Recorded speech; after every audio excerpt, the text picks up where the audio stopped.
নমস্কার, কেমন আছেন আপনারা সবাই? আশা করছি ভালো আছেন। আজ চলে এলাম একটা সন্ধ্যা স্ন্যাক্সের রেসিপি নিয়ে। আজ বানাবো মোমো। এর আগেও মোমো ভিডিও দিয়েছি, আবারও বানানো হলো, তাই আবারও দেওয়া হলো। তার জন্য এখানে গামলায় পরিমাণ মতো ময়দা, তার মধ্যে লবণ আর সাদা তেল দিয়ে ময়দাটাকে ভালো করে ময়াম দেওয়া হচ্ছে। ময়াম দিয়ে এবার ভালো করে মেখে নেওয়া হবে। মেখে খানিকক্ষণ রেখে দেওয়া হবে। ঢাকা দিয়ে প্রায় আধ ঘন্টা মতো রেখে দিয়েছিলাম।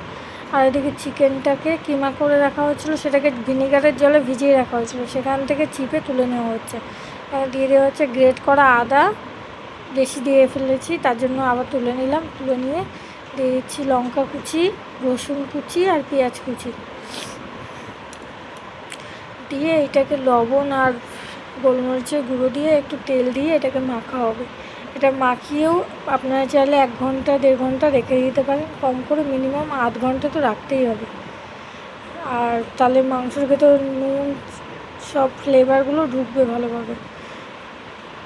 গোলমরিচের গুঁড়ো দিয়ে সাদা তেল, এখানে সাদা তেলের সাথে একটু সর্ষের তেল মেশানো ছিল, তার জন্য কালারটা ওরকম হয়ে গেছে, কিন্তু এটা সাদা তেল। কিন্তু এবার এটাকে ভালো করে চটকে চটকে মেখে ঢাকা দিয়ে রেখে দিতে হবে। তারপরে খানিকক্ষণ বাদে ফিরে আসছি। এবার এসে তারপরে এটাকে ময়দাটাকে মাখবো, বেলবো। বেলে ছোটো ছোটো করে লেচি কেটে মোমোগুলোর শেপ দিয়ে বানানো হবে। যে যেরকম শেপ দিয়ে করতে পারেন আপনারা অবশ্যই সেইভাবে শেপ দেবেন।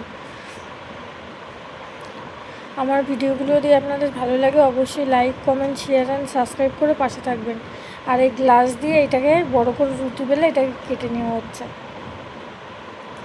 থেকে 3টেই বেরালো, আর হচ্ছে না। আর এটাকে টেনে টেনে তোলা হচ্ছে।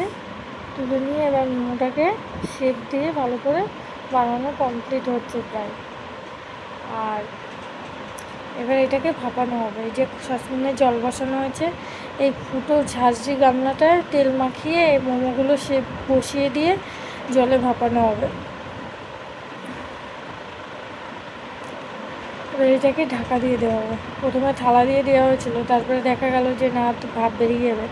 আর ঢাকনাটা দিয়ে এর উপরে আবার রান্নার তাওয়াল আছে, সেই তাওয়ালগুলো দিয়ে যাতে ভাপটা বেরিয়ে না যায় ঢাকা দিয়ে রাখা হয়েছিল।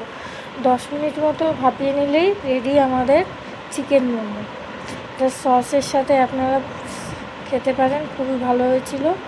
অবশ্যই একবার ট্রাই করে দেখবেন এইভাবে বাড়িতে করলে কি হয়, অনেকটা চিকেন দেওয়া যায় নিজের ইচ্ছা মতো, স্টাফিংটা আরও ভালো লাগে খেতে।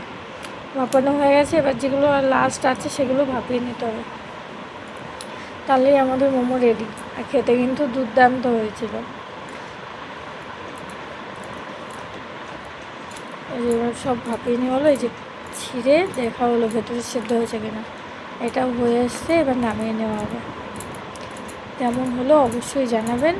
আবার দেখা হবে নতুন ভিডিওর সাথে। ততক্ষণ আপনারা ভালো থাকবেন, সুস্থ থাকবেন। আজ তাহলে আসি, বাই।